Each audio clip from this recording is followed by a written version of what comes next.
Сахаба Абдулла ибн Масғұд бір күні пайғамбарымыздан Аллаға ең жағымды, ең сүйкімді нәрсе не деп сұрағанда, Алла елшісі оған былай деп жауап қатады: кешіктірілмей уақытында оқылған намаз.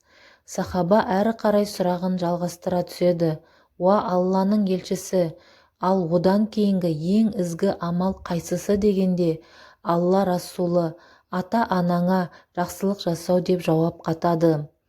Мән беріп қарайтын болсақ, Құранда Алла тағала өзіне құлшылықтан кейін ата-ананы қастерлеуді бұйырса, Алла елшісі саллаллаху алейхи уассалам де жаратушы иенің үйретуімен ата-анаға жақсылық жасауды құлшылықтан кейінгі маңызды іс ретінде қарайды. Сондықтан хадистерде де Алла тағалаға құлшылықтан кейін ата-ана ақысы баяндалады. Аллаға құлшылықтан кейін орындауымыз керек міндет ретінде айтылатындай, бұл мәселенің қандай маңыздылығы бар? Бұл сұрақтың жауабын тәпсірші ғалымдар былай деп түсіндіреді. Бірінші, адамның дүниеге келуінде негізгі себеп Аллах, жанама себеп ата-ана.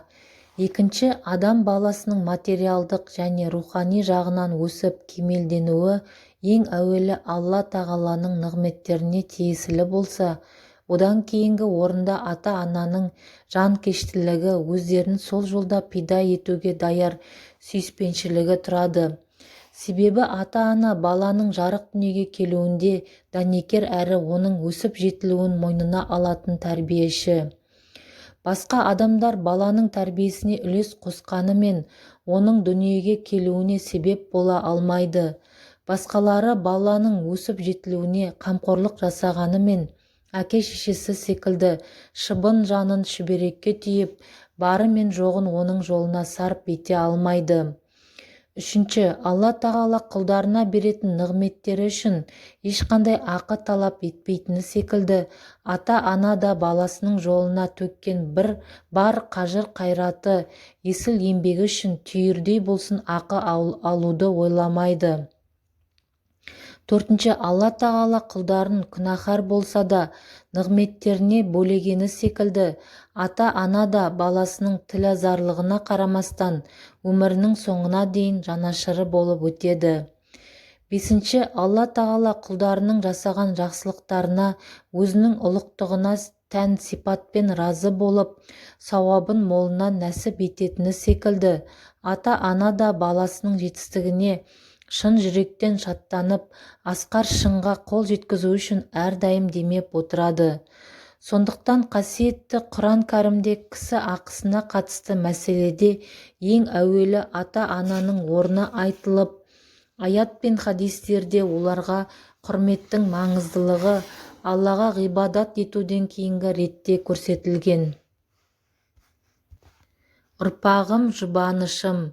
Ата-анаға құрметтің өлшемін білдірген аяттардың бірінде Алла тағала: ал егер олардың бірі немесе екеуі де қолдарыңда тұрған кезде қартайса, оларға ұх деп те айтпа, сондай-ақ оларға зекіме және сыпайы сөйле дейді.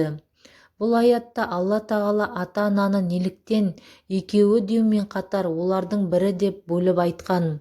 Осы сөздің өзінде терең сыр бар. Бір жағынан алып қарағанда, ата-ана бір-біріне өмірлік жолдас. Олар өмірдің тәттісін де, ащысын да бірге тартып, бірге бөліседі. Бірақ барлық тіршілік иесінің басына келетіні секілді, бір күні олардың да арасын өлім айырады. Өмірлік серігін жоғалтқан жан қара жамылып қайғылы күндердің қойнауына енеді. Ол үшін бұл өмір қаңсырап қалған бос дүниедей көрінеді. Жалғыздыққа қаңсырап қалған бос дүниедей көрінеді. Жалғыздыққа үйренісе алмай, кейде о дүниелік болған жұбайының зиратына барып, ішіне бүккен қайғыдан көкірегі қарс айырылып, көз жасын көл қылады. Өзінің қайғысымен қоса, дос-жарандарының, туған-туыстардың арасында бұл дүниемен қош айтысып жатқандар оның еңсесін одан әрі баса түседі. Сондықтан Құран бізге былай деп ескерту жасайды: осындай аянышты күйге түскен әкелеріңе немесе аналарыңа баласы ретінде қолдау көрсетіңдер, жығылған үстіне жұдырық болмаңдар, оларды қарттар үйіне жіберіп, көшелерде қаңғыртып, қайысқан қабырғасын қаңсыратпаңдар. Ол қазір ең ауыр күндерін басынан өткізуде. Айналасынан қайғысын бөлісетін дос іздейді. Өмірінің үмітіне айналған баласының өзіне көңіл бөлгенін қалайды. Немерелерінің басынан иіскеп, қайғысын сейілтуге тырысады. Жалғыздық қасіретін ұмытып, өзін бақытты сезінгісі келеді. Шын мәнінде Алла тағала аятта олардың бірі деп бөліп көрсету арқылы адамзатты өмір деген ауыр соқпақта жол серігінен айырылып, көңілі құлазыған қарттың ішкі жан дүниесін түсінуге шақырады. Өте сезімтал жүрекпен, шын пейілмен оларға қызмет көрсетуді бала-шағасынан талап етеді. Қартайған шағында көңілшек боп кететін қарт жан жарынан айырылғанда тіпті қауқарсыз сәбидей қорғансыз күйге түседі. Ақиық ақын Мұқағали Мақатаевтың «Неменеге жетістің бала батыр, қариялар азайып бара жатыр, бірі мініп келместің кемесіне, бірі күтіп әнекей жағада тұр» деп дөп басып, өлеңмен өрнек өргені тәрізді қарттыққа бой алдырған жан, оның үстіне ғұмырлық серігінен айырылса, күнінде асыл десең де, қартайған күнде ер жетімнің күйін кешеді. Ондайда оның хал-ахуалын жиі сұрап, ас-суын әзірлеп, дәрі-дәрмегін уақытымен ұсынып, көрпе-жастығын жайлы етіп төсеп, отбасының қуанышты жаңалықтарын бөлісіп, әңгімелесіп, талап-тілегін сұрап отырған абзал. Сонда жалғыздықтан жабырқап жүрген қарттың жаны рахатқа бөленіп, бір жасап қалады. Іштей баласына елжіреп, батасын беріп, ризашылығын білдіреді. Сондықтан дінімізде адам баласынан қай кезде болмасын ата-анасына жұбаныш болу талап етілген. Ата-анаға ұх деу ең ауыр сөз. Жоғарыдағы аятта қайта қарастыратын болсақ, ал егер олардың бірі немесе екеуі де қолдарыңда тұрған кезде қартайса, оларға ұх деп те айтпа, сондай-ақ оларға зекіме және оларға сыпайы сөйле делінген. Ең әуелі аятта баланың ата-анасымен қандай қарым-қатынаста болып, оларға қалай сөйлеу керектігі көрсетілген. Перзенттің ата-анасына қарсы келуі, жекуі, ұрсуы, қол көтеруі, жүректеріне кірбің түсіруі, оларды жалғыз тастауы, былай тұрсын ұх деуіне де болмайды. Құран ата-анаға құрметсіздіктің ең өрескел түрін ұх деген сөзбен бейнелейді. Олардың алдында ұх деген сөзді айтудың өзіне тыйым салса, оларға қарсы сөз айтып, жекудің қаншалықты жиіркенішті екенін өзіңіз-ақ пайымдай беріңіз. Ата-анаға деген құрмет қоғамның да ұйытқысы болғандықтан, жаратушы жаппар иеміз Құранда бұған ерекше тоқталған. Сондықтан мұсылман пенде бұл мәселеге үстірт қарай алмайды. Алайда дәл осы мәселеде тек қана діни және ұлттық тәрбиеден шеттеп қалғандар ғана емес, кейде өзін мұсылманмын деп, исламның бүкіл құндылықтарын жан жүрегіммен қабылдадым дегендердің өзі де қателікке ұрынып жататыны ащы шындық. Иман келтірген жан, жаратқан иенің разылығына жетелейтін іс-әрекеттерді атқарумен қатар, оның разылық танытпаған амалдарын да жасап, жақсылық атаулыдан жұрдай болмауды да ескергені жөн. Бұл жөнінде мұсылман ойшылдарының бірі 20 ғасырдың елеусіз қалып, маңызсыз мәселелердің қатарына ысырылған құндылықтың бірі ата-ана ақысы. Осы жайдың батыста белең алуы қалыпты жайт деп қабылдасақ та, мұсылман әлемінде мұндай түсіністіктің орын алуы ақылға қонымсыз әрі таңқаларлық мәселе. Біріншіден, Құранда ата-ананы уәлидәйн деп бір сөзбен беріп, бір кісідей көрсетіп, олардың ақысын Алла мен Алла елшісінің ақысымен бір қатарда баяндайды. Сондықтан біздің мойнымызда осы ұмытылған немесе ұмыттырылған ақиқаттарымызды ұрпағымыздың қайтадан есіне түсіруі міндетті тұр. Әсіресе білім беру саласында жүргендердің бәрінің бұл міндетті қоса атқарылуы тиіс. Бүгінде ислам діні үшін өмірлік маңызы бар мәселелермен шұғылданып жүрмін деп ата-ана ақысына немқұрайдылықпен қарайтын жандар да кездеседі. Бұл аса қауіпті қателік. Тіпті мұның дұрыс еместігін білмейтіндер немесе оны дұрыс емес деп қабылдамайтындар хақ жолдан тайып бара жатқандарын да сезбейді дейді. Кейбір жастар ата-анаға ақша жағынан қарасуды перзенттік борышын өтегендік деп біледі. Ал ата-ананың перзентінен күтетіні тек қана материалдық көмек пе? Өзіңнің күйбең тіршілігіңнің арасында ата-анаңа уақыт бөліп, жанына жиі барып, хал-жағдайын біліп, қасында отырып әңгімелессең, бала-шағаңды ертіп барып, бастарынан иіскетіп, көңілін көншітсең, келінінің демдеген қою шайын ұсынып, мерейлендірсең, ата-анаң Аллаға шүкіршілігін айтпай ма? Оның қазіргі бар арманы осы емес пе? Осы қызықты одан кем көріп, ат ізін салмай кететін, сарғайтып жолын тостыратын жастарға не деуге болады? Әлпештеп өсірген баласы қайырымсыз боп, тірідей суынып кеткен перзентін бір көруге зар болған әке-шешені де не деп жұбатуға болады? Баланың жақсысы қызық, жаманы күйік деген сөз осындайда айтылса керек. Мейірімділік пен дұға. Исра сүресінің 23-24 аяттарының соңында былай делінеді: оларға сыпайы сөйле, мейіріммен құшақ жайып, олар үшін былай деп дұға жаса: о Раббым, олар мені кішкентай күнінде қалай мәпелеп өсірген болса, оларды солай мейіріміңе бөлей көр. Ата-ананы ренжітпеуіміз, олардың көңіліне келетіндей сөздер айтпауымыз керек.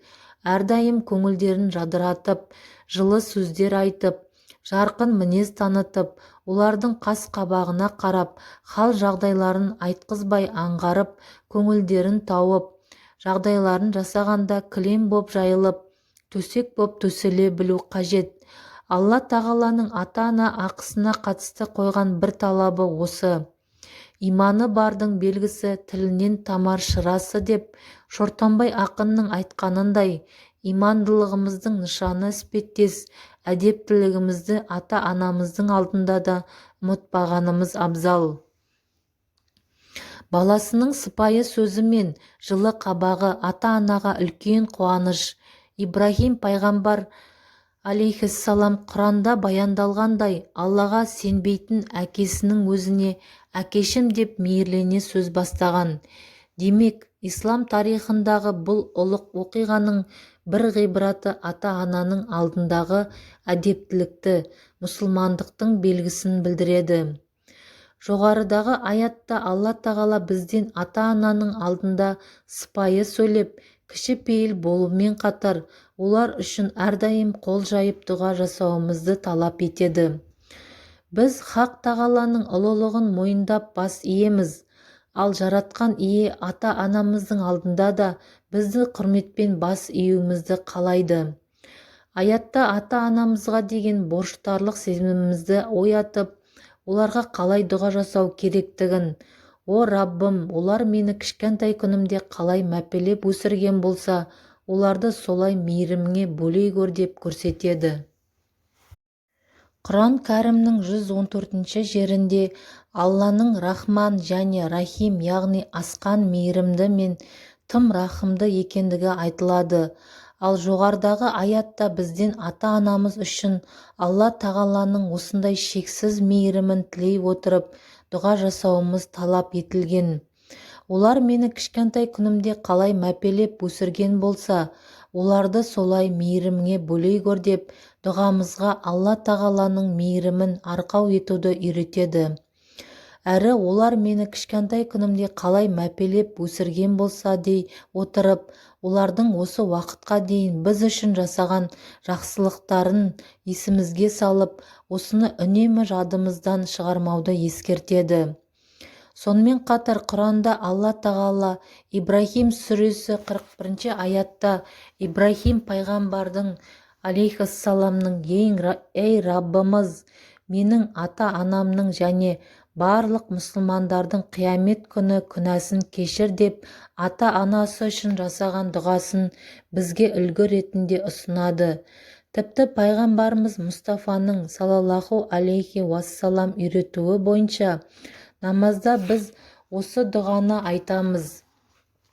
Демек, мұсылманның миғражы іспеттес болған намазда Алла тағаланың алдында бас иіп құлшылығымызды атқаруға тұрған кезімізде өміріміздегі ең асыл жандар ата-анамызды да ұмытпай, олар үшін де тілек тілейміз. Ибрахим пайғамбардың Құранда айтылған баянды тілегімен намазымызды көркейтіп, күніне 5 уақыт Алла тағаланың алдында соның айтқандарын қайталап, намазымызды сол дұғамен тамамдаймыз. Ата-анаға құрмет пайғамбарға тән мінез. Пайғамбарлар жер бетінде Алла тағаланың мұратына қарай өмір сүреді.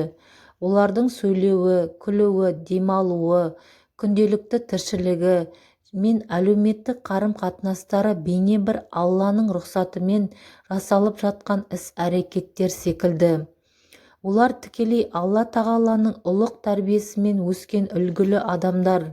Пайғамбарымыз да саллаллаху алейхи уассалам бір хадисінде осыны меңзеп, мені Раббым өзі тәрбиеледі, тәрбие болғанда да ең керемет үлгіде дейді.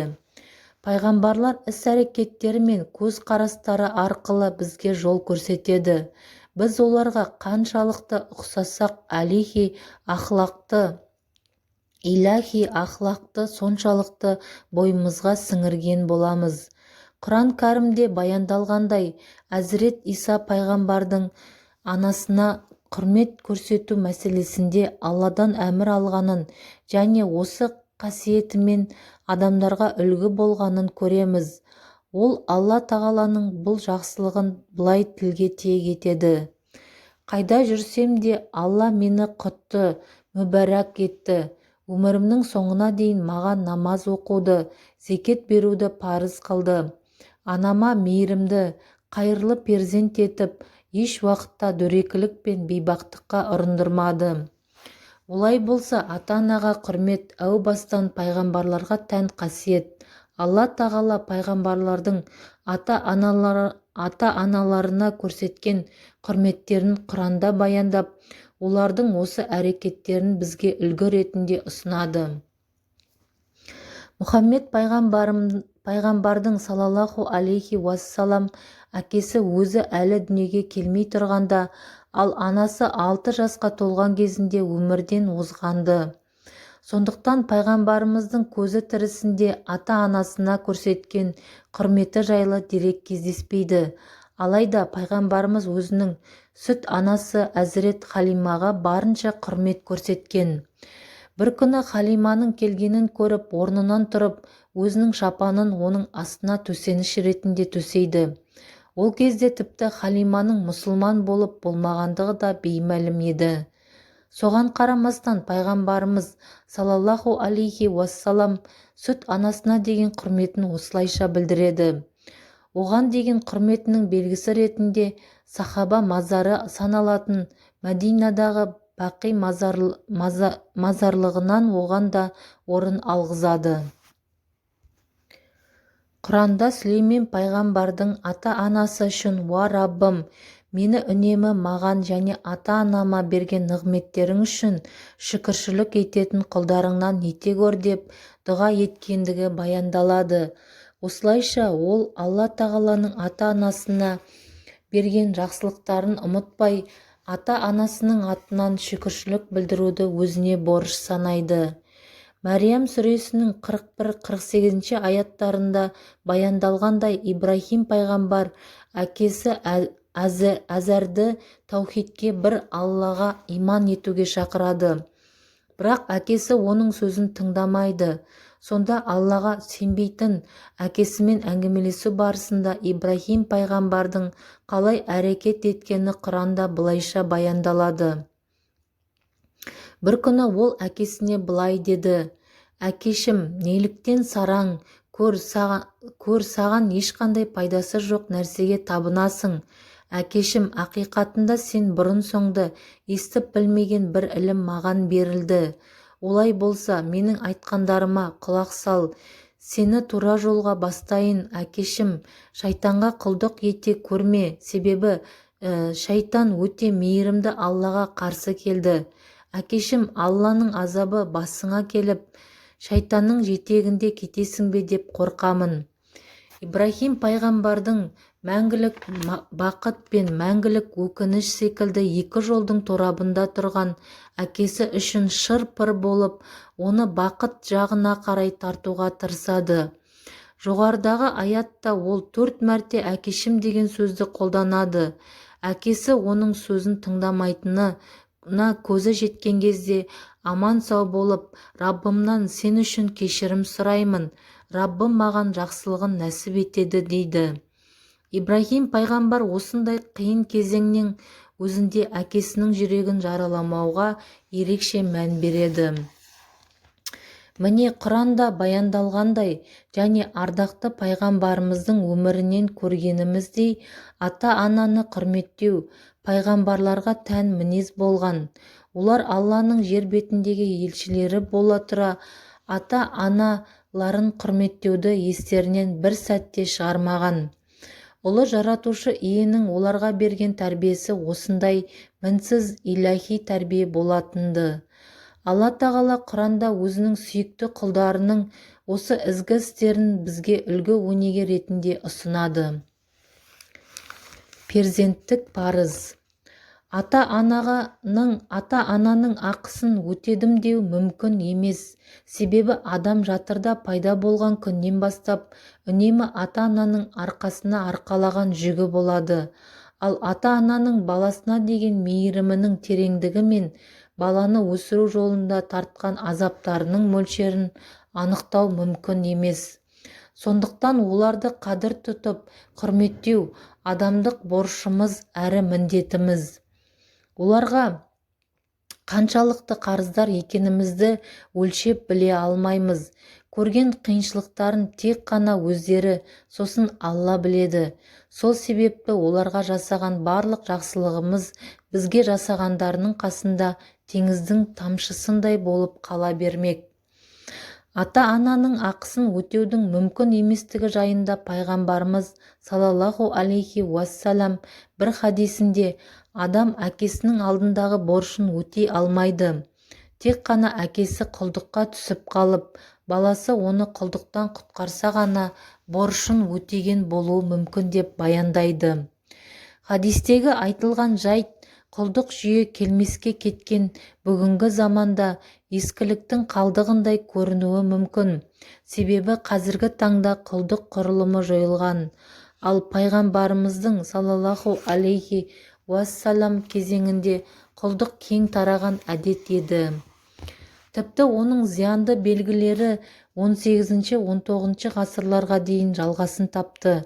Пайғамбарымыз өмір сүрген кезеңнің шарттарын ескере отырып, ой талқысына салар болсақ, хадисте берілген мысал өте орынды. Себебі қай кезеңде болмасын адамзат үшін ең басты нәрсе оның бас бостандығы. Адами қасиеттерін жоғалтпаған жан аштыққа, кедейлікке шыдауы мүмкін, бірақ құлдыққа шыдай алмайды. Алла тағала бізге таңдау еркін, шешім қабылдау қабілетін берген. Мұны ерік-жігер дейміз. Ерік-жігерді қолдану тек бостандық арқылы жүзеге асады. Бас бостандығынан айырылған адам өз еркінше шешім қабылдай алмайды. Мұндай адам әйтеуір кеудесінде жаны бар тірі өлік секілді. Еркіндік Алла тағаладан адам баласына жер бетінде халифа болу үшін берілген үлкен нығмет, баға жетпес қазына. Құлдықта жүрген адам бостандыққа қол жеткізсе, өмірге қайта келгендей болады. Өлім аузында жатқан дәрменсіз ауруға сіз бір дәрі беріп, сол дәрінің арқасында әлгі адамға шипа дарып, аяғынан тік тұрып кетсе, қуаныштан жүрегі жарылып кете жаздамай ма? Бостандыққа қол жеткізген адамның қуанышы да сондай. Сондықтан ардақты пайғамбарымыз құлдықтан құтқарса ғана борышын өтеу мүмкін деген. яғни сондай қымбат сыйды тарту еткенде ғана перзент ата-ана алдындағы борышын өтеуі мүмкін. Алайда байқап отырғанымыздай, пайғамбарымыз бұл жерде мүмкін деген сөзді шегелеп айтқан. Алла елшісінің саллаллаху алейхи уассалам сұхбаттарынан нәр алып, сахаба деген абыройлы атаққа ие болған бақытты жандардың бірі әзірет Муаз ибн Жабалдан біреу перзенттің ата-ана алдындағы борышы қандай деп сұраған екен. Сонда әзірет, мал-мүлкің мен бала-шағаңды сол жолда сарп етсең де олардың ақысын өтей алмайсың деп жауап беріпті.